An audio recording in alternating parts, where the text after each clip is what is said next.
Hola, bienvenidos. En este vídeo vamos a aclarar algunos conceptos teóricos que son importantes para aquellos que estáis empezando a estudiar problemas de mapeado genético, es decir, calcular distancias entre genes en centimorgans, analizando la descendencia, gametos parentales, gametos recombinantes y demás.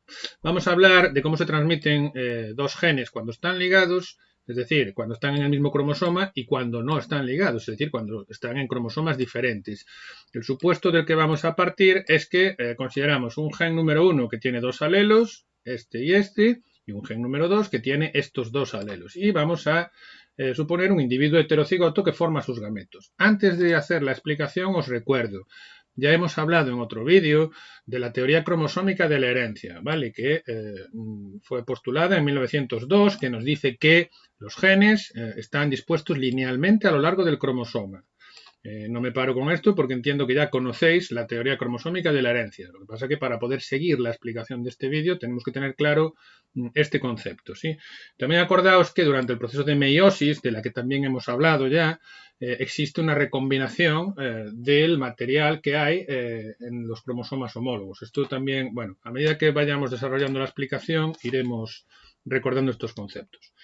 Nos podemos encontrar dos situaciones. Acordaos que estamos suponiendo dos genes. Un gen con dos alelos A mayúscula, A minúscula, ese es un gen, y el otro gen con los alelos B mayúscula y B minúscula. Cuando los genes, estos dos genes, el gen número 1 y el gen número 2, no están ligados, significa que los tenemos en dos cromosomas diferentes, ¿vale? Os he puesto aquí dos cromosomas homólogos. En azul he puesto el cromosoma del padre y en rosa he puesto el cromosoma de la madre. Acordaos que los cromosomas homólogos son aquellos cromosomas que tienen la misma información genética, uno viene del padre, el otro viene de la madre, tienen los mismos genes, no tienen por qué tener los mismos alelos. Y en este caso, como estamos hablando de un individuo heterocigoto, los alelos son distintos. Bueno, pues aquí tenemos un cromosoma, ¿vale? Y aquí tenemos el otro. Tenemos un par de homólogos aquí y otro par de homólogos aquí. Y cada gen está en un par de cromosomas diferente. La situación que se nos va a dar cuando tenemos los genes, estos dos genes situados en cromosomas diferentes, es que se produce una transmisión independiente. ¿Vale? De forma que los tipos de gametos que se forman son estos que veis aquí. Este y este. Fijaos que se forman todas las combinaciones. Dominante-dominante. Estamos suponiendo, por cierto, un individuo que es doble heterocigoto. A mayúscula, A minúscula, B mayúscula, B minúscula. Si el genotipo fuese otro, los gametos serían otros. Pero nuestro genotipo de partida, ¿vale? El individuo que estamos considerando que forma gametos es un individuo doble heterocigoto. Heterocigoto para el gen A y heterocigoto para el gen B. Bueno, pues los gametos, como decimos, serían estos. Y se forman estos cuatro tipos de gametos, dominante-dominante, dominante-recesivo, recesivo-dominante, recesivo-recesivo, en la misma proporción. Fijaos que la combinación es este de aquí con este y con este, y luego este de aquí con este y con este. A esto es a lo que llamamos transmisión independiente. La transmisión independiente la podéis encontrar con este tipo de esquemas como el que os he puesto aquí, ¿vale? Pero tenéis que tener claro cómo es el proceso de meiosis y qué es lo que realmente sucede en una transmisión independiente. Os pongo un ejemplo. Con los caracteres estudiados por Mendel en el guisante, ¿vale? En Pisum sativum. Si consideramos el carácter color de la semilla, con sus alelos dominante que indica semilla de color amarillo y el recesivo que indica semilla de color verde. Y consideramos otro gen para la forma de la semilla, con sus alelos, el dominante que indica determina semilla lisa y el recesivo que determina semilla rugosa. Los genotipos y fenotipos correspondientes a cada carácter son estos de aquí, ¿vale? Los que tenéis en estas tablas. Y el individuo que estamos considerando que forma gametos, esto que os he puesto aquí, esto que estáis viendo, es exactamente lo mismo que tenemos aquí. Lo que pasa es que vamos a explicar qué es lo que sucede en una meiosis para que se formen realmente esos cuatro tipos de gametos, ¿vale? Porque a mí me parece interesante que conozcáis, que sepáis qué es lo que sucede con los cromosomas en el proceso de meiosis para que nosotros podamos coger después y al hacer problemas hacer esta combinación así como bien indicada así en esquemas de este tipo. Vale, tenéis que conocer los fundamentos citológicos de esta combinación que estamos haciendo aquí. Entonces, fijaos que tenemos en azul el cromosoma paterno, En rosa el cromosoma materno. Y tenemos el gen número 1, el gen A, el gen para el color de la semilla en un par de cromosomas homólogos y el gen B para la forma de la semilla en otro par diferente de cromosomas homólogos. Como estos dos genes están separados en distintos pares de cromosomas homólogos, se va a producir una transmisión independiente. Y la transmisión independiente lo que quiere decir es que se forman estos 4 tipos de gametos de aquí, todos con la misma frecuencia, 25% de este, 25, 25 y 25. Acordaos de cómo es el proceso de meiosis. Durante una meiosis hay 2 divisiones. Hay una meiosis número 1 y hay una meiosis número 2. En la meiosis número 1 lo que ocurre es que se separan los cromosomas homólogos. Los homólogos se aparean entre ellos, ¿vale?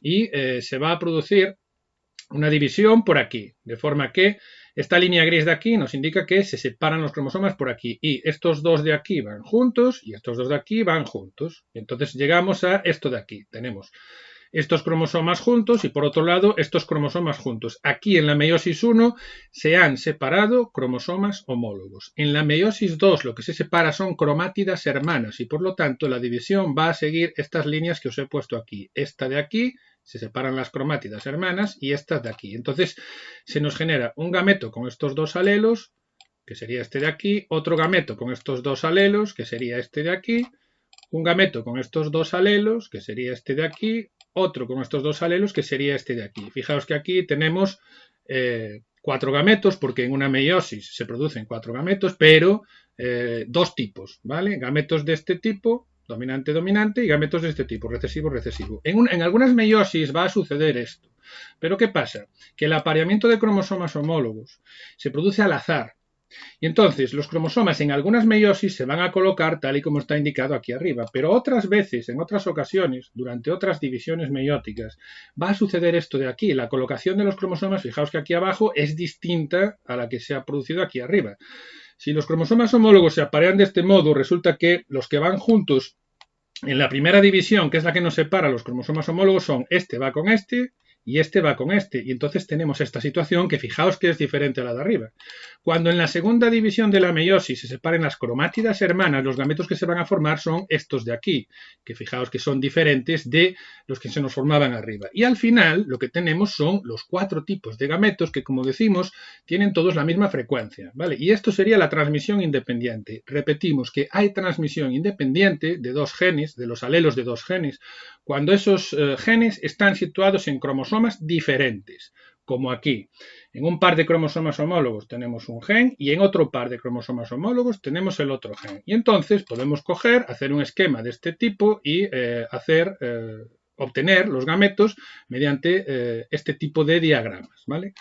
Hay otra situación en la que decimos que no hay transmisión independiente porque los genes están ligados y eso quiere decir que el gen A y el gen B, en vez de estar en cromosomas diferentes, están situados en el mismo cromosoma.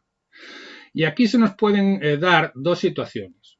O esta de aquí que veis en la parte izquierda o esta de aquí que estoy señalando ahora. Puede que los alelos estén en acoplamiento o puede que estén en repulsión. Fijaos que en ambos casos tenemos el gen A y el gen B en el mismo cromosoma. Este es el homólogo paterno, este es el homólogo materno. Pero están en el mismo par de cromosomas homólogos. No hay 2 pares de cromosomas homólogos como teníamos aquí, sino que solamente hay uno. Cuando los alelos dominantes van juntos y los recesivos van juntos, decimos que los alelos están en acoplamiento. Y cuando tenemos un dominante en un homólogo, el otro dominante en el otro y los recesivos también, uno en cada homólogo, decimos que los alelos están en repulsión. Entonces, la situación es que si estos genes que están en el mismo cromosoma están lo suficientemente juntos, están muy cerca en el cromosoma uno del otro, se transmiten juntos y entonces no va a haber transmisión independiente y no se van a formar 4 tipos de gametos, sino que se van a formar solamente 2 tipos de gametos. Si los alelos están en acoplamiento, se forman gametos de este tipo y gametos de este tipo. Y si los alelos, en vez de estar en acoplamiento, están en repulsión, se forman gametos de este tipo y gametos de este tipo. Es decir, o sucede esto de aquí o sucede esto de aquí. Pero si los genes están ligados en el mismo cromosoma, solamente se forman 2 tipos de gametos y no 4. Y decimos que la transmisión no es independiente. Supongo que con esto que os acabo de decir, si me seguís, entendéis la diferencia que hay entre transmisión independiente y genes ligados.